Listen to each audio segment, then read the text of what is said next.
A 6-year-old wheelchair user, her name Fajir Williams, has died as of Monday morning during a bus ride to school after a harness securing her wheelchair fatally choked her. So tragically, 6-year-old Fajir Williams was on a bus, on a trip. There was a paid adult who was responsible for looking after Fajir Williams, as well as presumably other children on the bus. But that person, her name Amanda Davila, 27 years of age, her title a bus monitor, failed Fajir Williams. Amanda Davila failed to remain alert, to actually do what she was paid to do, to be a monitor. She failed to protect Fajir and presumably the other children. What was she doing? What was Amanda Davila, the bus monitor, doing? She was playing with her phone, and she had headphones in both ears. She was not paying attention to the welfare of Fajir Williams. On the bus journey, the bus went over several bumps in short succession, I believe, and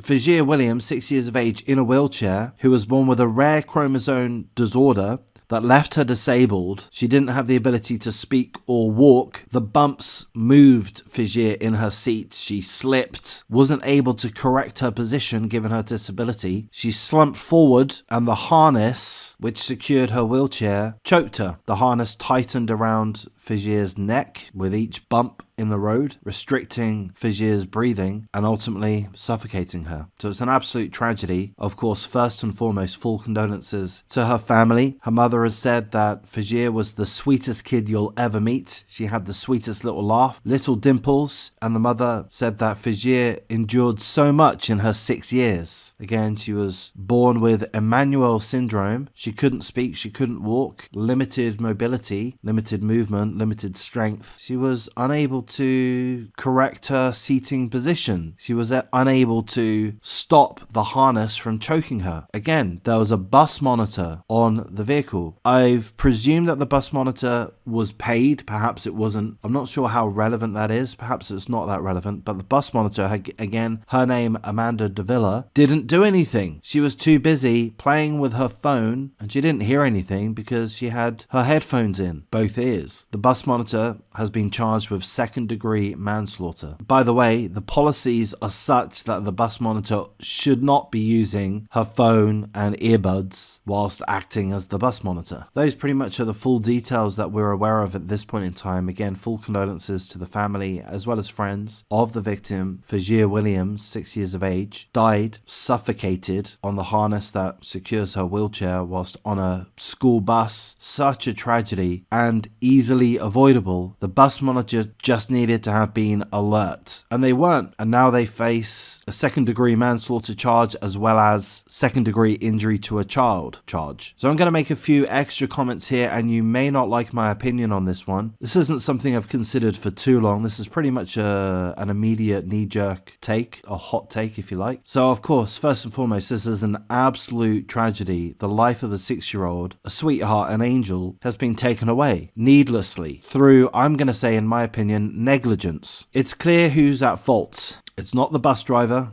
It's the bus monitor. Again, I'm not entirely sure if the bus monitor would have been paid to be the bus monitor. Perhaps it was a voluntary position. I'm not 100% sure if that makes a whole heck of a difference. If you take on some responsibilities, then you ought to abide by those responsibilities. So I think that this is a clear-cut case in the sense that Amanda Davila, 27 years of age, the bus monitor, is to blame. That would be my take on it. If she had have been alert, if she was doing something other than playing on her phone, and if she didn't have headphones in both ears, then she could have acted. But she denied herself, Amanda Davila, the bus monitor, denied herself the ability to act because she was playing with her phone and she had headphones in. So she is to blame, and she ought to pay for that. However, I'm gonna say Fajir Williams' death clearly wasn't purposeful. This isn't murder. There was no intent to harm Fajir, as far as I understand. As far as the information that's been presented at this point informs us of, there was no intention to hurt, certainly no intention to kill. This was a dreadful accident. and accidents happen. I know it's going to be very hard for the family and friends, the parents, to accept that at this point, but it is a reality. Accidents happen, and I'm going to add to that. I'm going to say that we all do the wrong things from time to time, don't we? Yes, we do. If you're an adult and you drive a car, I guarantee some of the times you go over the speed limit to some extent. I'm a pretty good driver. I'm tempted to say very good driver in the sense of I abide by the laws. I'm a pretty good boy, but I'm not perfect. You know, I speed a little bit over here and there, sometimes knowingly, sometimes without realizing. We do things that we shouldn't do. We do. Almost all of us do. I'm not saying that's a good thing, and I'm not saying that that should necessarily go unpunished, but I think we can be honest with ourselves and accept that people, adults, don't always do what they ought to do. We do the wrong things. I have no doubt, I presume, that if Amanda de Villa had any inkling that any of the students on the bus were in any kind of discomfort or danger, I presume that Amanda de Villa would have taken whatever action was appropriate. She didn't know, and she didn't know because she made a mistake. I guarantee there are thousands of other bus monitors that also play with their mobile phones, and I would think that they do because they hadn't thought through the potential consequences. You know, we can be lazy, we can be selfish at times, and that's my take on it. My take on it is that Amanda de Villa is responsible, but at the same time, it wasn't a purposeful act. It wasn't